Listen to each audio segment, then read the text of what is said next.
As we speak, I was told that at 5 p.m. people were still requesting tickets but were completely sold out. I take that as a sign of the continued love that Malawi has for Dr. Saulos Klaus Chilima.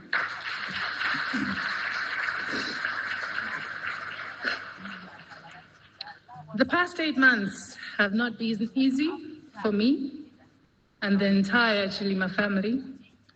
They have not been easy for the Muluzi, Kapeni, Chimaneni, Kanyemba, Aidini, Lapkeni, Ngwilinji, Selemani, and Sambalopa families.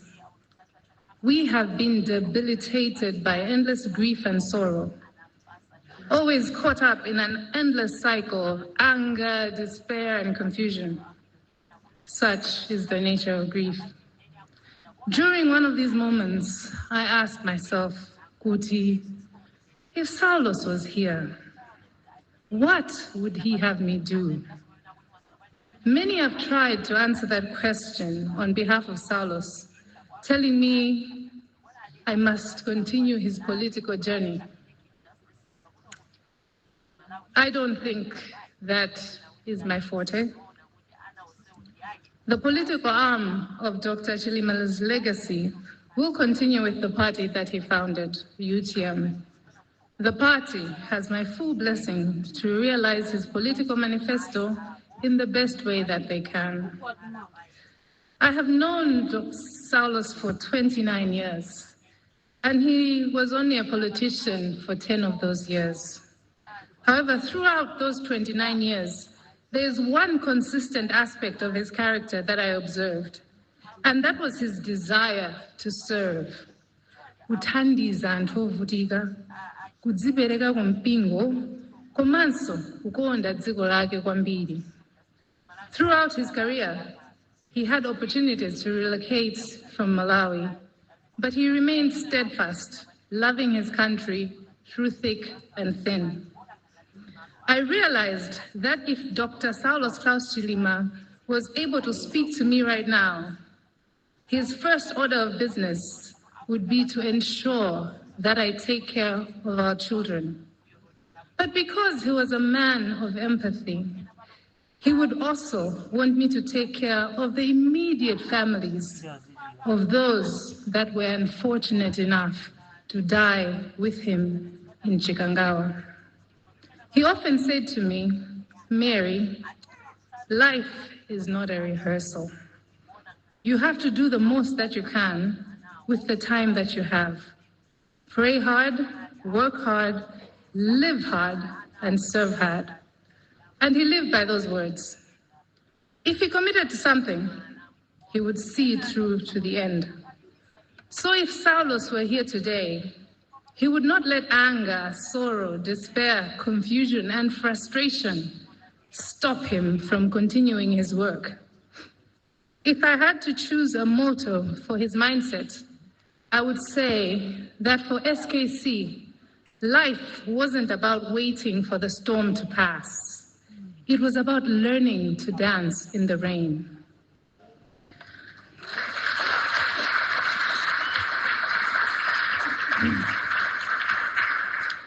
Distinguished guests, Dr. Saulos Klaus Chilima died at 51 years, 3 months, and 29 days. A short but impactful life. A life full of triumphs, a life full of sorrows, but ultimately a life of faith, service, and patriotism. Today,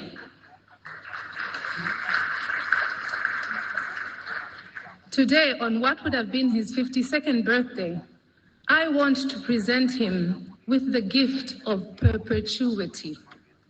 In doing so, I want to ensure that the name of Saulos Klaus Chilima should remain unconquered and vanquished and undefeated in life and in death.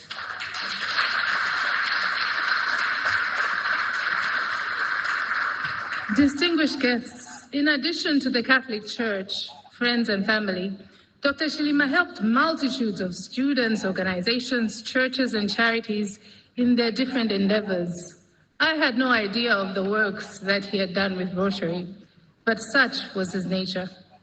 Dr. Chilima, by his nature, was a beacon of hope and inspiration to the youth and to millions of Malawians. During the funeral, someone said, Dr. Chilima has left a wife, 2 children, and 20 million Malawians. That resonated with me. On this, his 52nd birthday, I am honored to ensure that I continue his legacy by bringing real and tangible change to the lives of his beloved fellow Malawians. With your help, the Saulos Klaus Chilima Foundation will become a platform to promote a collective mindset change, a vehicle towards the advancement of development of Malawi and Africa through excellence and innovation. Distinguished guests, this foundation is being formed to perpetuate a legacy, but also to address the glaring challenges in our systems. As such, allow me to mention a few of our intended activities. The Saulos Klaus Chilima Foundation will support and promote education for underprivileged students through scholarships, and this scholarship opportunity, first and foremost, will be extended to the children who lost a parent in Chikangao.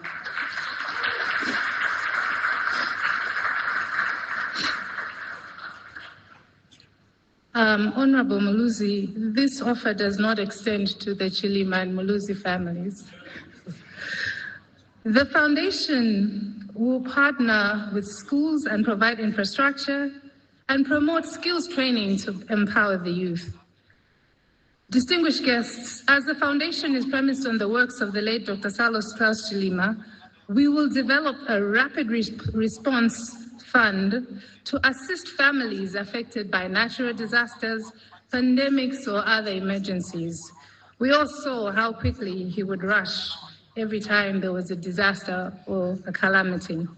But furthermore, he insisted on a more proactive approach to disaster management.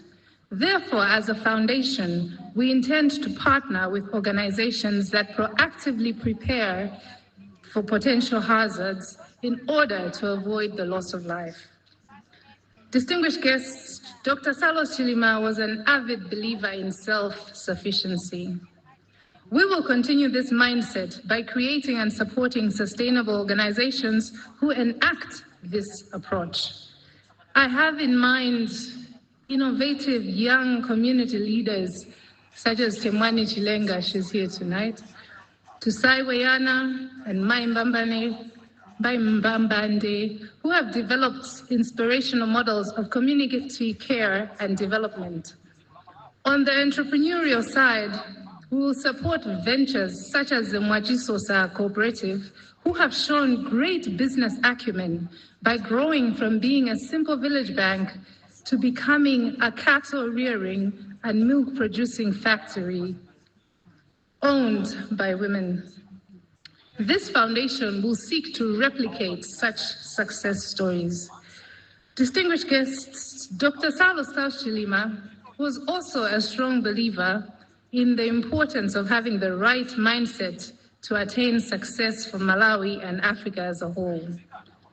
He believed that one cannot attain a new reality with an old mentality. He believed in the growth mindset, where patriotism, collectivism, hard work, and a goal-driven conviction would ensure one's success. The foundation will embrace Dr. Chilima's mindset change agenda by encouraging schools and universities to produce innovative solutions to everyday Malawian and African problems. Distinguished guests, listening to Bwana Chikuse, I can assure you that this foundation will be managed prudently, transparently, and with integrity. We appreciate that every single tambala that we've been given is intended for the less fortunate and needs to be accounted for. To achieve this, our Board of Trustees will evolve to now include experts that share the mindset of Dr. Saulos Klaus Chilima, Our upcoming management team will be responsible for the day-to-day operations of the Saulos Klaus Chilima Foundation, therefore making sure they separate the board from the foundation. We will adhere to the rule of law and will provide audited accounts and readily available annual reports. I therefore appeal to all potential partners with whom our mission aligns to kindly incorporate us in your upcoming plans. These are just a few of our intended activities, and it is our belief that this foundation will live on for generations to come. In conclusion, Dr. Saulos Klaus Chilima was a special man who was loved by many. This outpouring of love was evident, especially on 10th and 11th June. Malawians, Africans, and the world beyond, regardless of creed, tribe, or religion, joined together in hope and prayer for the souls that we lost that day. This is why, as his widow, I continue to mourn and seek convincing answers to why such a visionary, hardworking, humble, patriotic, peace-loving, prayerful son of the soil had to die in such circumstances. There's still many unanswered questions regarding those 24 hours. And so far, efforts to address these concerns have fallen short of being satisfactory.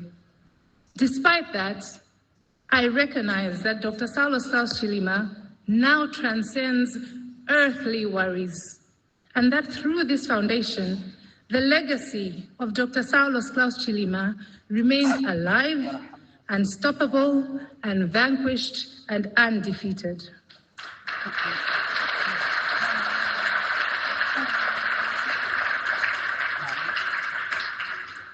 Maumbelan-Sanga, I was about to say, distinguished guests, may God bless us and may God bless Malawi. Thank you.